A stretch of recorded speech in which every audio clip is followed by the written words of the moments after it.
Hey folks, it's CJ Miller. I'm in Shreveport, Louisiana, across the Red River from beautiful Bossier City, Louisiana. And let me say that I had a really, really great, productive day as far as, physical health, physical fitness. It was kind of cool. Let me, I don't know, I got to talk about this. Uh, I am just over 2 pounds away from my current goal weight. Like I'm like 2.3 ounces over. According to the weigh-in. Now that will fluctuate. Your weight fluctuates a few ounces or up to a pound or so throughout the day, depending upon uh, how much water, how much food you intake, or what everything like that. So I try to when I do a weigh-in, I look at the first weigh-in of the day before I have consumed food and before I've drank massive amounts of water, and preferably after I void. But the weigh-in I had probably, I probably consumed about 3 pounds of liquid, uh, before I left, so yay.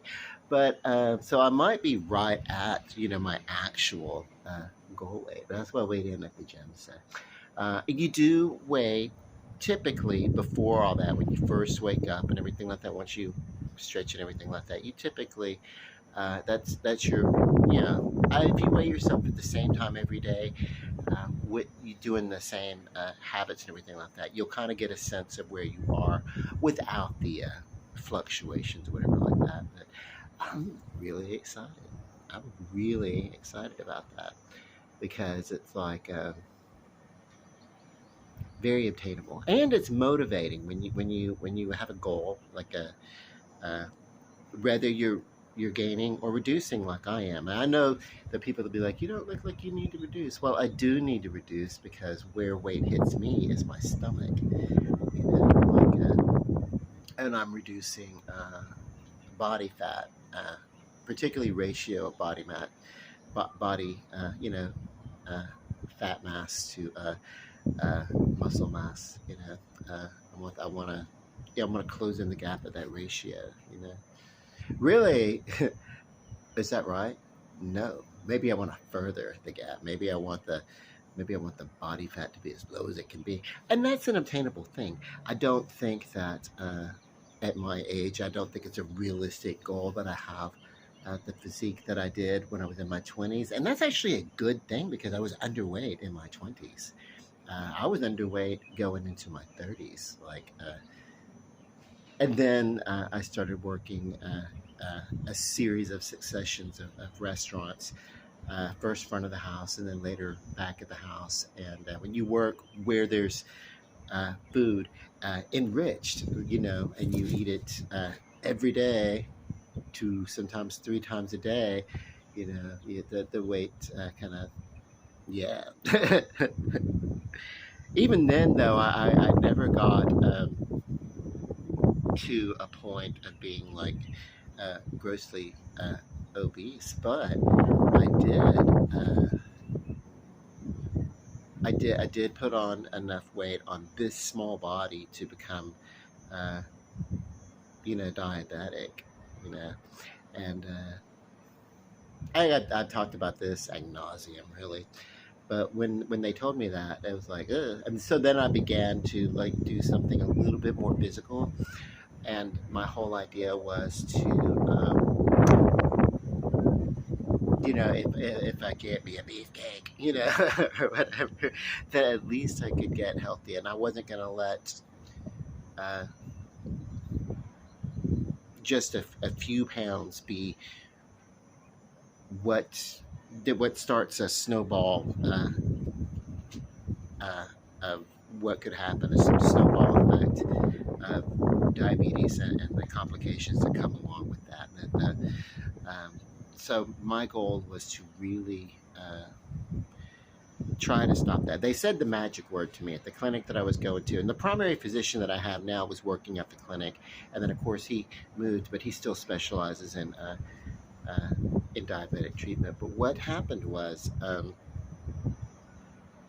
uh, they said the magic word when they told me that that A1C number at the time, and it was like, oh my god! It was. Then they said the magic word. They said that it was reversible.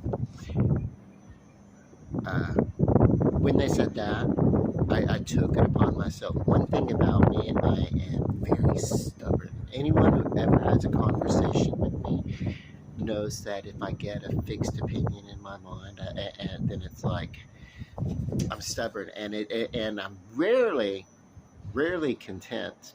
Better now. I'm better now. I'm more peaceful now. But I'm rarely content at agreeing to disagree. My whole thing is if I know that I'm right, we're having a conversation. I'll break out the graphs and pie charts and the factoids and all that kind of good stuff. I'll make a case.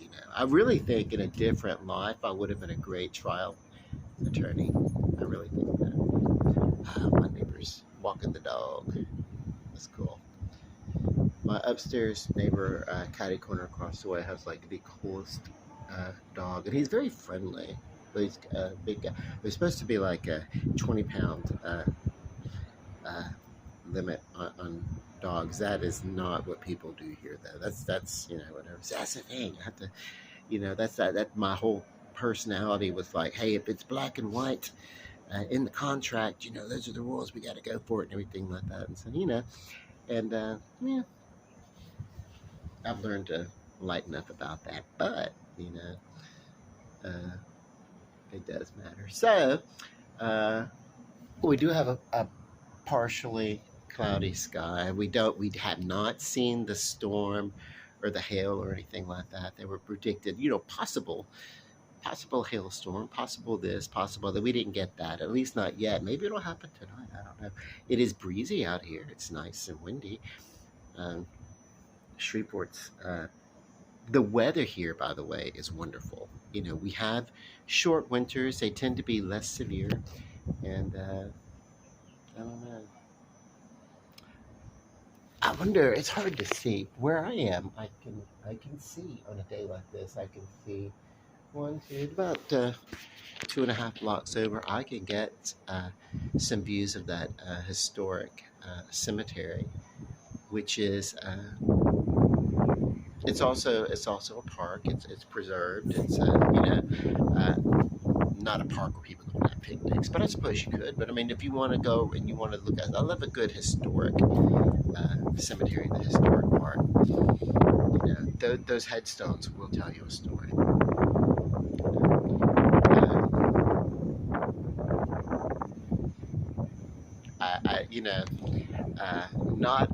Not everybody is going to be a history maker, but your presence on this earth, it matters, and it matters far and wide. Every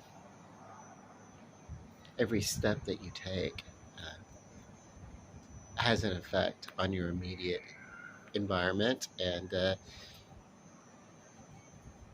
eventually it matters everywhere, throughout the universe. That's what I believe. So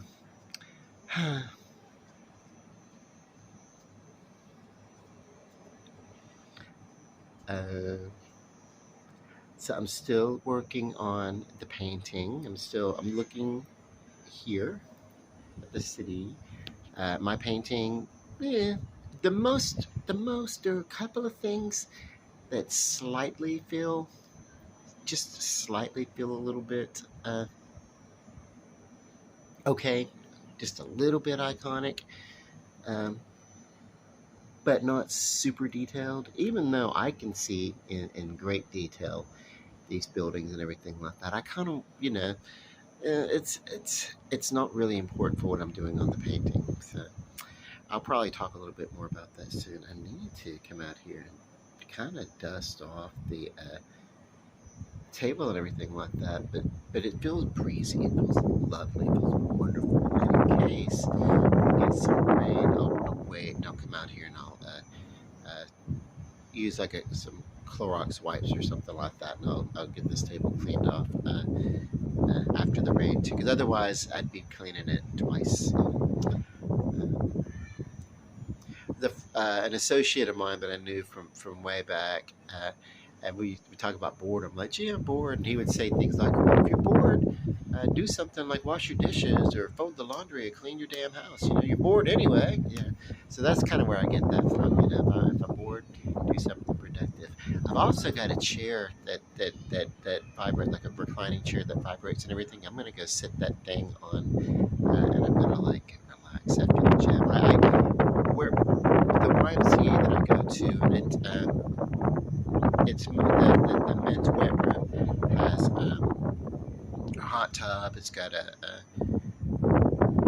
dry sauna, and it's got a steam room, and I make use of all that, you know. And it does help with the metabolism and kind of get you going and everything like that. And then, of course, the whole idea is to also stay in motion throughout the day to help lose weight and everything. But yeah, because I'm so close. I'm so close. I feel like on my next official weigh-in uh, with my doctor uh, the day after my birthday, and so it's about 3 weeks, and I'm thinking about 3 weeks, maybe I could reach that morning weight goal. Of course, with my go to my doctor, I can't like uh, you know strip down, you know, and weigh. I have to like weigh with clothes on. So and it's later in the day usually when I go. So uh, that's cool. Whatever we got to tell ourselves, because no matter what if I weigh in here, and it's and then I go weigh in at my doctor, uh, in full clothing, and it's like a few pounds heavier, it doesn't matter because when I lose the weight, whether I'm weighing in at the morning weight or whether I'm weighing in at the afternoon weight, the weight loss is still there. Of course, then again, got to have that mentality too, like when you're watching and you don't want to gain. So, but I actually, don't, you know, I feel really good. I feel really good about things. I like to celebrate little milestones along the way to a healthier uh, physical person, because acknowledgement is encouragement, and I'm not ashamed to say that I need those things, and no one should. I feel like you celebrate your little bitty milestones in life, whatever your goals are, and they will help you get to they'll help you get closer to where you want to go. Just the acknowledgement, those little bitty celebrations that we do, those little yays, those little yoo-hoo, uh, yeah. And each person's walk in life is a little bit different, and your goal doesn't have to be mine, and mine doesn't have to be yours, but we can still celebrate and encourage each other uh, in ways that are healthy and non-antipodean to each other's, that not you know uh, yeah, that's cool. So let me wrap this up. Love you guys, truly. Peace, love, and light. Bye.